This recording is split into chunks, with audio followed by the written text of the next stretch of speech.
Margie Taylor Greene hammers Janet Yellen. Janet Yellen, who revealed the Department of Treasury confirmed that they've been spying on US citizens based on our bank statements, and they scanned for things and statements we've made in public, scanning for things like the word Kamala, MAGA, Trump. Basically, it was a net spread out so wide it would have caught many of us. This is about censorship. It's sickening. It's gone too far. And Margie Taylor Greene calls them out.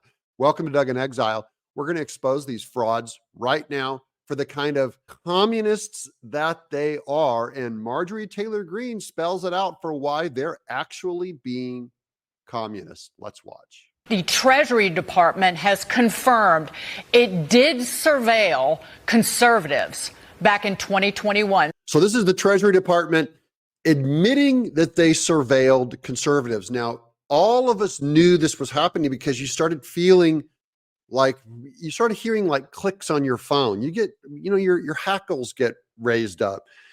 I started getting a bunch of my videos flagged on YouTube, and you start going, well, why? Or you'd put in the name Trump in the hashtags and it would get dinged for demonetized.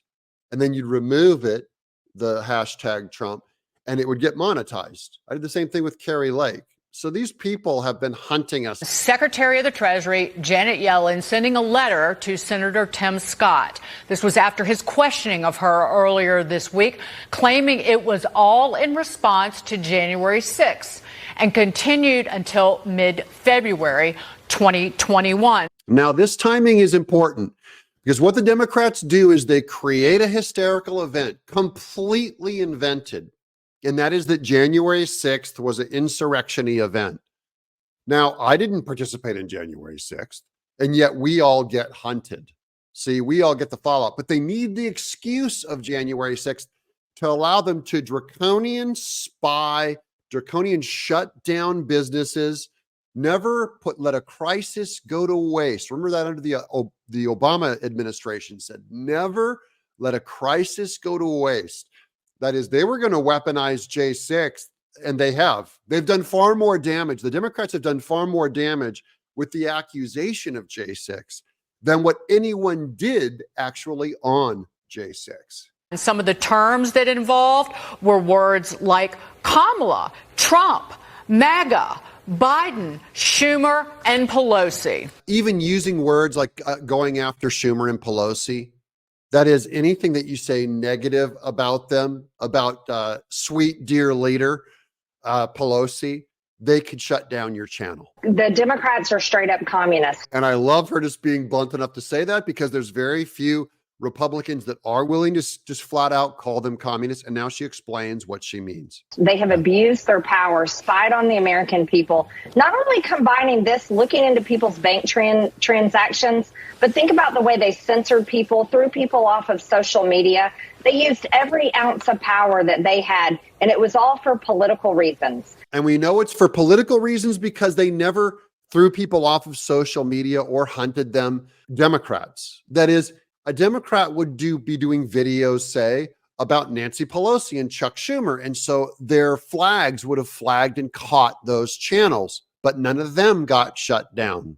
You know, at that same time, I can remember back, that is when they brought in 30,000 National Guard troops and put it around the entire Capitol complex, all because they were afraid of some invisible QAnon army that was going to come and attack the Capitol. It's absurd. And I actually visited our Capitol during that time when they had the razor wire around the building and they had walls put up around it. And it was just a ghost town.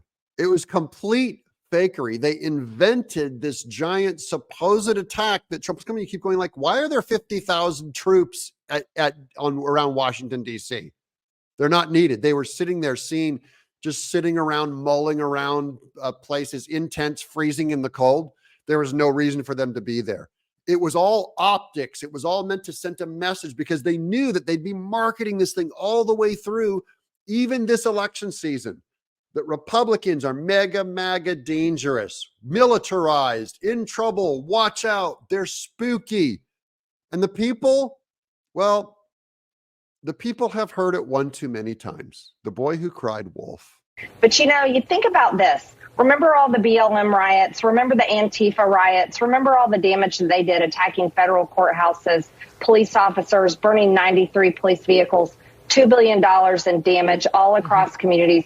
And that wasn't just one single riot. That was riots every single day. And then the hypocrites and the liars in the media apologized for them and called all of that mostly peaceful. The true riots were BLM and the true violence were Antifa.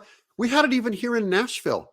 Someone broke into a boot barn during the BLM riots out here in Nashville. Had nothing to do with any of what happened in Washington, D.C. or Chicago or Detroit or these other cities. Happened in LA also. People just thought it was okay to break into a boot store and just start taking boots. I remember it. You can't brainwash me out of it. And then they're trying to say that those were mostly peaceful and justified. Remember how that was during maximum social distancing and maximum masking? And they said that they were allowed to publicly organize and publicly get together, and they did not enforce masking on them, but they did on our churches.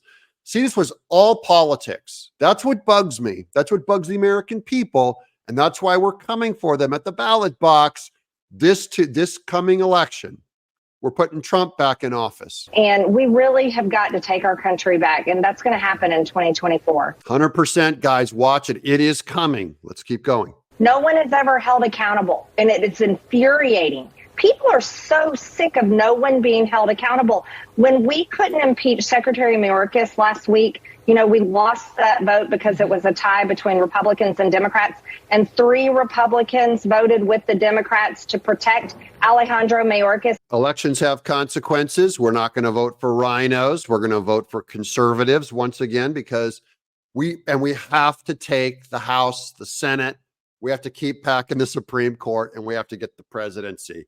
Basically, for it to be fair, if you want a rule of law, we have to take away, through votes, all of the elections away from Democrats. You can't give these people any form of leadership or responsibility, not one seat. And look at Janet Yellen confirming that through the Treasury Department, they were spying on people's bank transactions, looking for keywords, and we know who that was: Trump supporters and conservatives. And Obama did this before that using the IRS. They went after pro-life groups. They went after anyone with the name Patriot in their name. Patriot is a trigger word for them to go after you. That's part of why we laughably say we're the happy patriots, because we own our patriotism. We need accountability, and we need a Republican Party that's willing to bring it. Yep. Part of that Republican Party is right here on this show in our audience. We're going to register to vote. We're going to vote. We're going to make sure that all of our IDs are in order, that all of our signatures match, whether if it's a mail-in ballot or you show up in person. I'm a huge advocate for mail-in ballots, but it's okay if you show up in person too. I just want you to vote. I don't want anyone to not vote because you can't mail in your ballot. So let's get that straight. Everyone's voting, right? Let me know in the comments below if you're going to vote. It's a simple yes or no. I'm Doug in Exile.